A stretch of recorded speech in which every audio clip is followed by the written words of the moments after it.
Please welcome the Democratic nominee for president, Vice President of the United States of America, Kamala Harris.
Thank you so very much. Thank you, everyone. Thank you, everyone. Thank you. Okay, let's get to business. Let's get to business. All right. So let me start by thanking my most incredible husband, Doug, for being an incredible partner to me, an incredible father to Cole and Ella. And happy anniversary, Dougie. I love you so very much. To our President, Joe Biden. When I think about the path that we have traveled together, Joe, I am filled with gratitude. Your record is extraordinary, as history will show, and your character is inspiring. And Doug and I love you and Jill and are forever thankful to you both.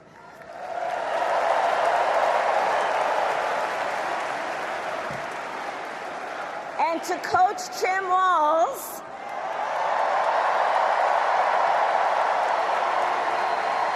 you are going to be an incredible vice president. And to the delegates and everyone who has put your faith in our campaign, your support is humbling. So, America, the path that led me here in recent weeks was no doubt unexpected.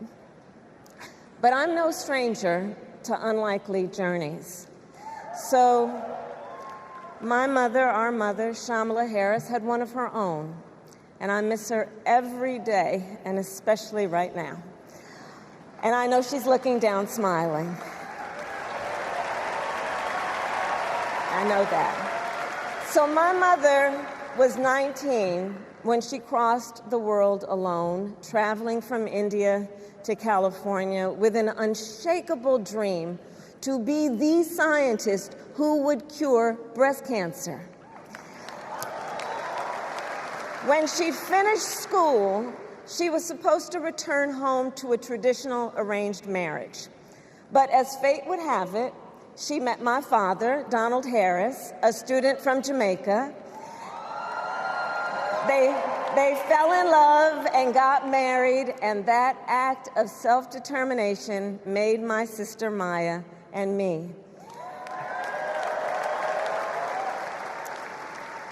Growing up, we moved a lot. I will always remember that big Mayflower truck packed with all our belongings, ready to go to Illinois, to Wisconsin, and wherever our parents' jobs took us.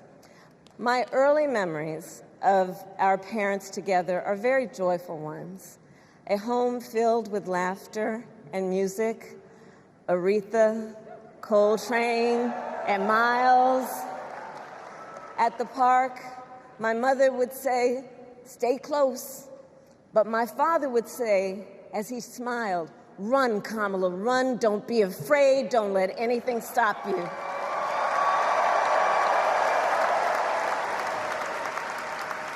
From my earliest years, he taught me to be fearless. But the harmony between my parents did not last. When I was in elementary school, they split up, and it was mostly my mother who raised us. Before she could finally afford to buy a home, she rented a small apartment in the East Bay. In the Bay, you either live in the hills or the flatlands. We lived in the flats. A beautiful working-class neighborhood of firefighters, nurses, and construction workers, all who tended their lawns with pride. My mother, she worked long hours, and like many working parents, she leaned on a trusted circle to help raise us. Mrs. Shelton, who ran the daycare below us and became a second mother. Uncle Sherman, Aunt Mary, Uncle Freddie, Auntie Chris. None of them family by blood, and all of them family by love.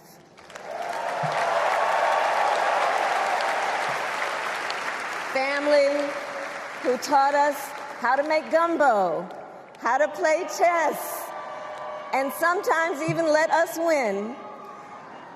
Family who loved us, believed in us, and told us we could be anything and do anything.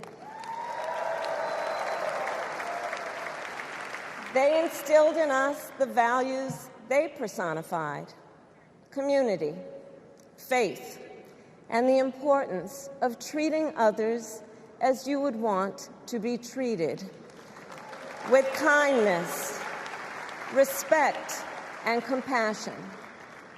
My mother was a brilliant, 5-foot-tall brown woman with an accent. And as the eldest child, I saw how the world would sometimes treat her. But my mother never lost her cool. She was tough, courageous, a trailblazer in the fight for women's health, and she taught Maya and me a lesson that Michelle mentioned the other night. She taught us to never complain about injustice, but do something about it. Do something about it. That was my mother. And she taught us, and she also taught us, and never do anything half-assed. And that is a direct quote. A direct quote. I grew up immersed in the ideals of the civil rights movement. My parents had met at a civil rights gathering, and they made sure that we learned about civil rights leaders, including the lawyers like Thurgood Marshall and Constance Baker Motley, those who battled in the courtroom to make real the promise of America.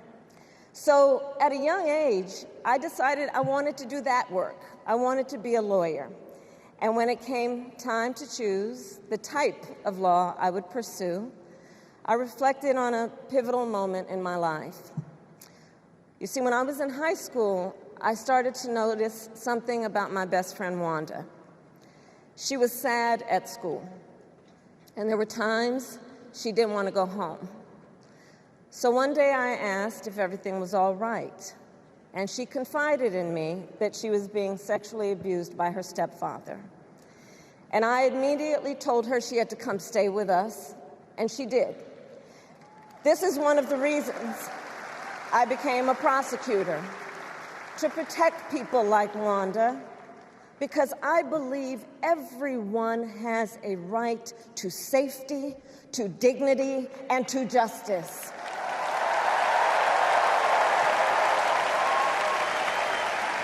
As a prosecutor, when I had a case, I charged it not in the name of the victim, but in the name of the people. For a simple reason. In our system of justice, a harm against any one of us is a harm against all of us.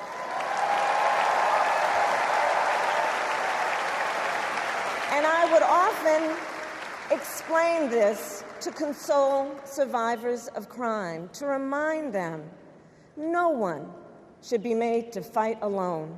We are all in this together. And every day in the courtroom, I stood proudly before a judge and I said 5 words: Kamala Harris for the people.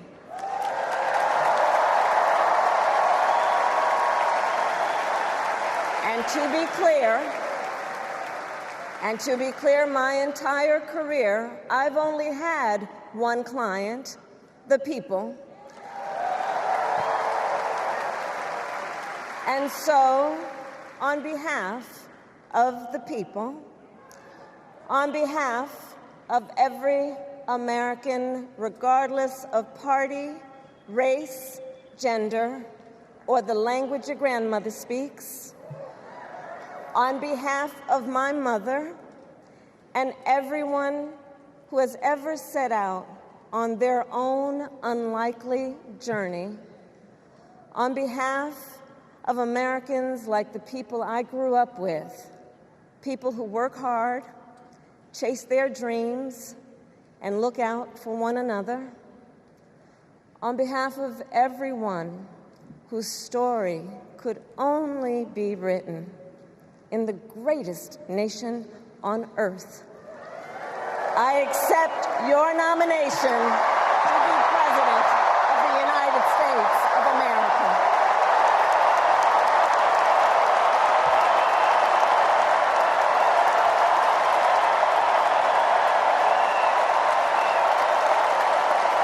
And with this election,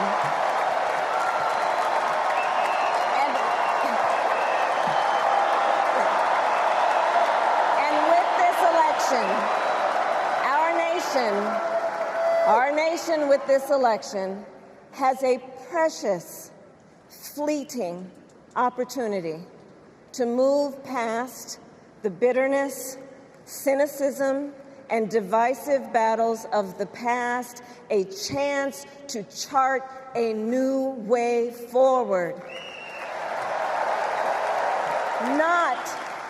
Not as members of any one party or faction, but as Americans.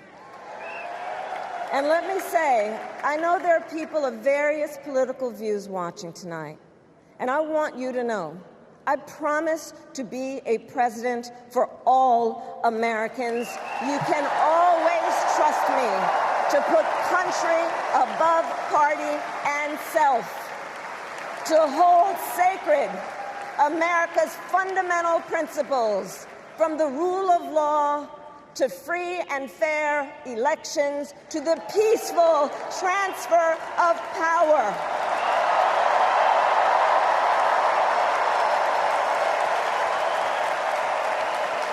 I will be a president who unites us around our highest aspirations, a president who leads and listens, who is realistic, practical, and has common sense, and always fights for the American people. From the courthouse to the White House, that has been my life's work. As a young courtroom prosecutor in Oakland, California, I stood up for women and children against predators who abuse them. As Attorney General of California, I took on the big banks, delivered $20 billion for middle-class families who faced foreclosure, and helped pass a homeowner Bill of Rights, one of the first of its kind in the nation. I stood up for veterans and students being scammed by big for-profit colleges, for workers who are being cheated out of their wages, the wages they were due, for seniors facing elder abuse. I fought against the cartels who traffic in guns and drugs and human beings, who threaten the security of our border and the safety of our communities. And I will tell you, these fights were not easy, and neither were the elections that put me in those offices. We were underestimated at practically every turn, but we never gave up, because the future is always worth fighting for.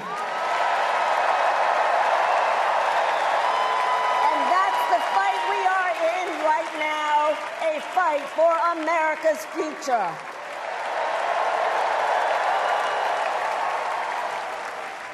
Fellow Americans, this election is not only the most important of our lives, it is one of the most important in the life of our nation. In many ways, Donald Trump is an unserious man. But the consequences of putting Donald Trump back in the White House are extremely serious. Consider not only the chaos and calamity when he was in office, but also the gravity of what has happened since he lost the last election. Donald Trump tried to throw away your votes. When he failed, he sent an armed mob to the United States Capitol, where they assaulted law enforcement officers. When politicians in his own party begged him to call off the mob and send help, he did the opposite. He fanned the flames. And now, for an entirely different set of crimes, he was found guilty of fraud by a jury of everyday Americans, and separately found liable for committing sexual abuse. And consider what he intends to do if we give him power again. Consider his explicit intent to set free violent extremists who assaulted those law enforcement officers at the Capitol. His explicit intent to jail journalists, political opponents, and anyone he sees as the enemy. His explicit intent to deploy our active duty military against our own citizens. Consider the power he will have, especially after the United States Supreme Court just ruled that he would be immune from criminal prosecution.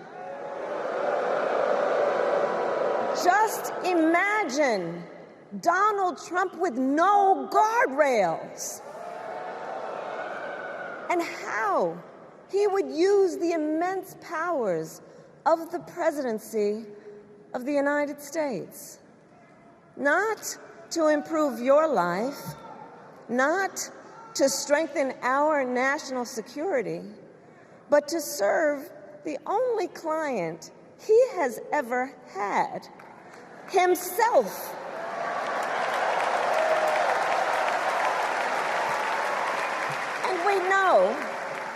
And we know what a second Trump term would look like. It's all laid out in Project 2025, written by his closest advisors, and its sum total is to pull our country back to the past. But America, we are not going back. We are not going back. We are not going back.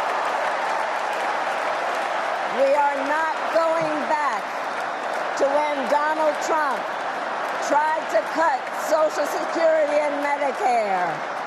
We are not going back to when he tried to get rid of the Affordable Care Act, when insurance companies could deny people with pre-existing conditions.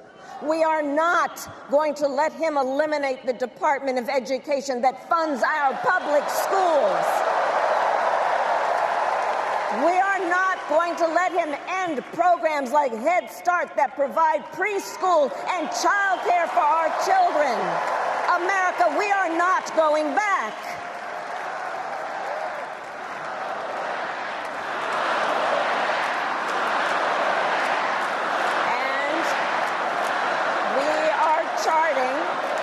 And we are charting a new way forward. Forward to a future with a strong and growing middle class, because we know a strong middle class has always been critical to America's success. And building that middle class will be a defining goal of my presidency.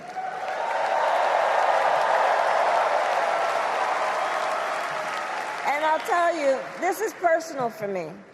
The middle class is where I come from. My mother kept a strict budget. We lived within our means, yet we wanted for little. And she expected us to make the most of the opportunities that were available to us and to be grateful for them.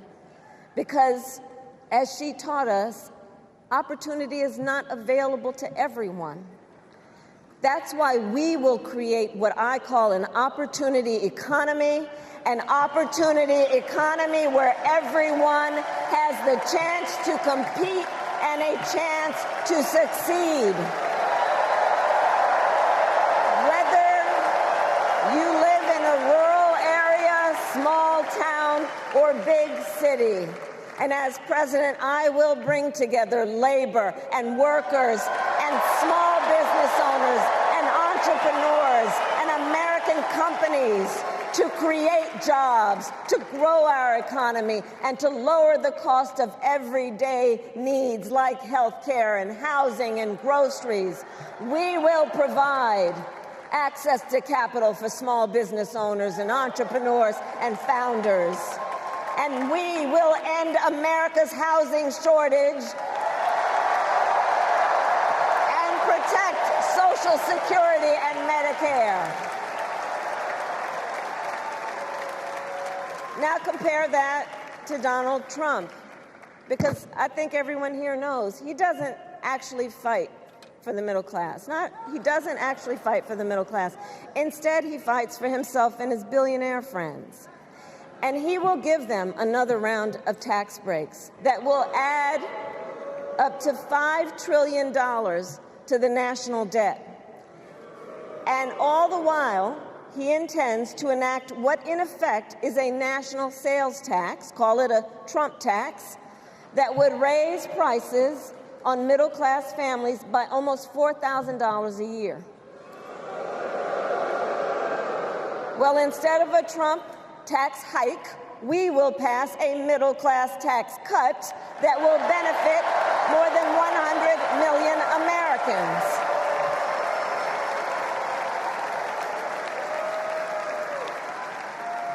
Friends, I believe America cannot truly be prosperous unless Americans are fully able to make their own decisions about their own lives, especially on matters of heart and home. But tonight, in America, too many women are not able to make those decisions. And let's be clear about how we got here. Donald Trump handpicked members of the United States Supreme Court to take away reproductive freedom. And now he brags about it. In his words, quote, "I did it and I'm proud to have done it," end quote. Well, I'll tell you, over the past 2 years, I've traveled across our country, and women have told me their stories. Husbands and fathers have shared theirs. Stories of women miscarrying in a parking lot, developing sepsis, losing the ability to ever again have children, all because doctors are afraid they may go to jail for caring for their patients. Couples just trying to grow their family, cut off in the middle of IVF treatments. Children who have survived sexual assault, potentially being forced to carry a pregnancy to term. This is what's happening in our country because of Donald Trump. And understand, he is not done. As a part of his agenda, he and his allies would limit access to birth control, ban medication abortion, and enact a nationwide abortion ban with or without Congress. And get this, he plans to create a national anti-abortion coordinator and force states to report on women's miscarriages and abortions. Simply put, they are out of their minds.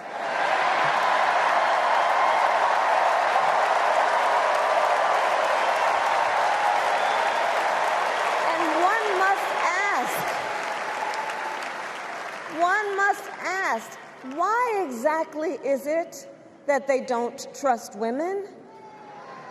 Well, we trust women. We trust women. And when Congress passes a bill to restore reproductive freedom, as President of the United States, I will proudly sign it into law.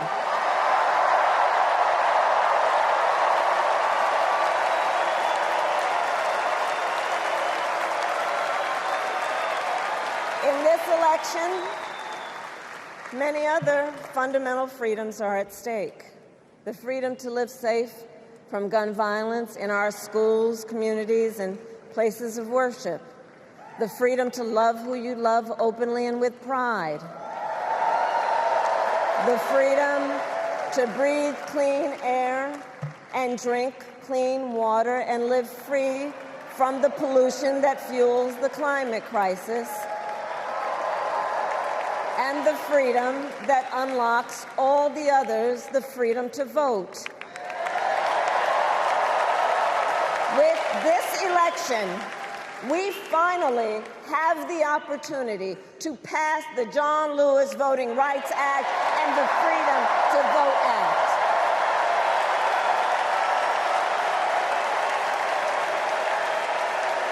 And let me be clear. After decades in law enforcement, I know the importance of safety and security, especially at our border. Last year, Joe and I brought together Democrats and conservative Republicans to write the strongest border bill in decades. The Border Patrol endorsed it. But Donald Trump believes a border deal would hurt his campaign. So he ordered his allies in Congress to kill the deal. Well, I refuse to play politics with our security, and here is my pledge to you. As president, I will bring back the bipartisan border security bill that he killed, and I will sign it into law. I know we can live up to our proud heritage as a nation of immigrants and reform our broken immigration system. We can create an earned pathway to citizenship and secure our border.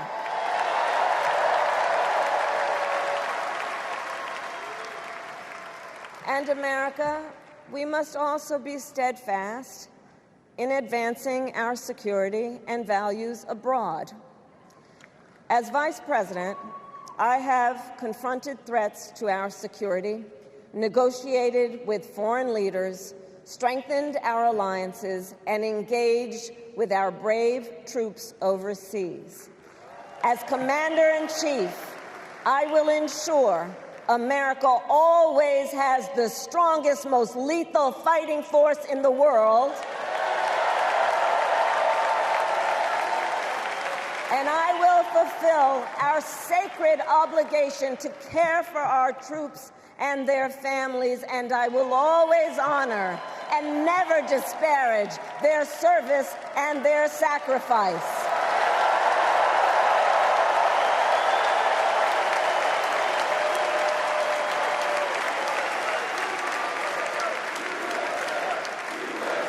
I will make sure that we lead the world into the future on space and artificial intelligence, that America, not China, wins the competition for the 21st century, and that we strengthen, not abdicate, our global leadership.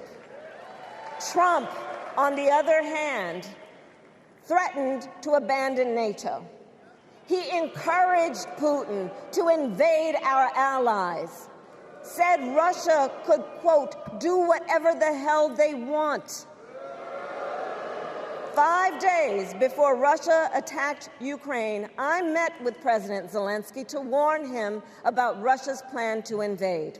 I helped mobilize a global response, over 50 countries, to defend against Putin's aggression. As president, I will stand strong with Ukraine and our NATO allies.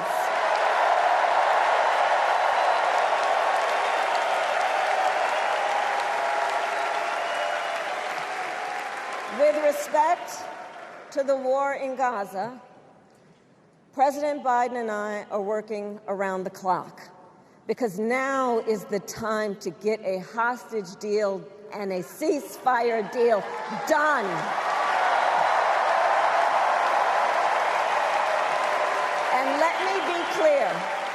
And let me be clear, I will always stand up for Israel's right to defend itself, and I will always ensure Israel has the ability to defend itself, because the people of Israel must never again face the horror that a terrorist organization called Hamas caused on October 7,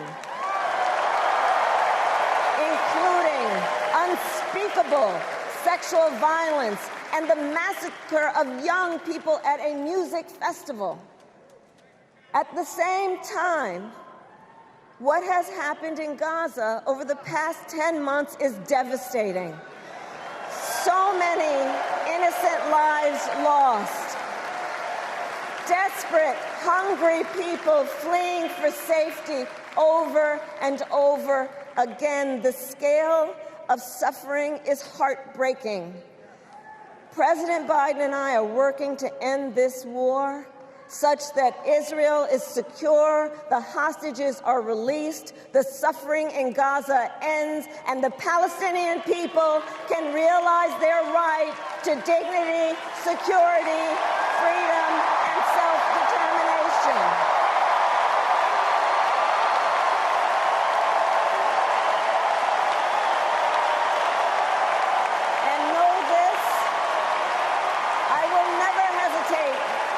Whatever action is necessary to defend our forces and our interests against Iran and Iran-backed terrorists. I will not cozy up to tyrants and dictators like Kim Jong-un who are rooting for Trump,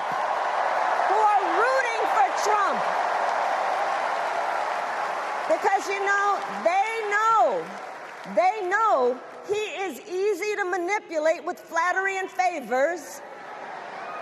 They know Trump won't hold autocrats accountable because he wants to be an autocrat himself.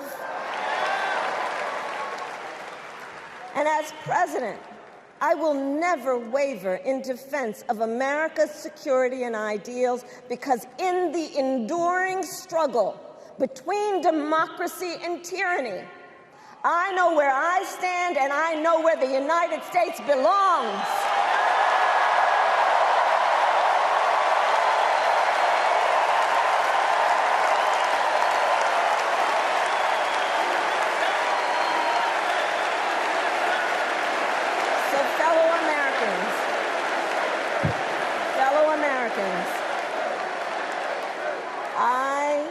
I love our country with all my heart. Everywhere I go, in everyone I meet, I see a nation that is ready to move forward, ready for the next step in the incredible journey that is America. I see an America where we hold fast to the fearless belief that built our nation and inspired the world, that here in this country, anything is possible, that nothing is out of reach. An America where we care for one another, look out for one another, and recognize that we have so much more in common than what separates us. That none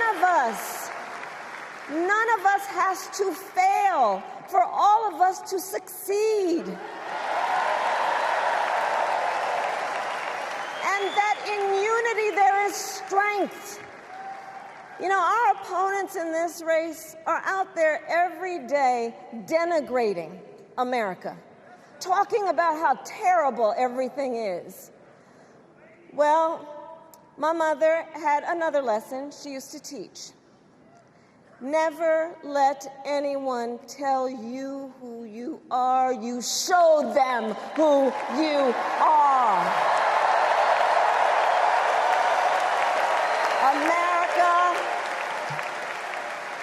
Let us show each other and the world who we are and what we stand for.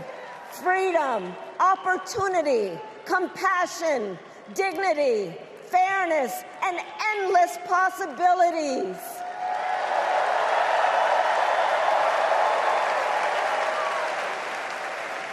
We are the heirs to the greatest democracy in the history of the world.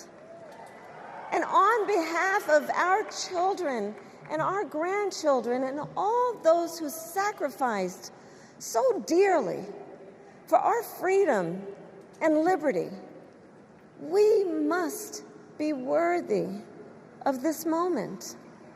It is now our turn to do what generations before us have done, guided by optimism and faith, to fight for this country we love, to fight for the ideals we cherish, and to uphold the awesome responsibility that comes with the greatest privilege on earth, the privilege and pride of being an American.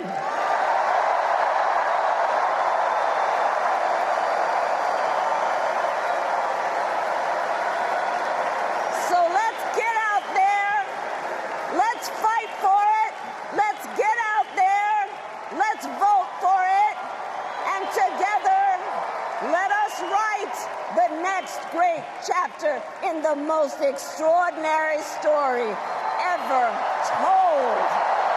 Thank you. God bless you, and may God bless the United States of America. Thank you all.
Around the corner.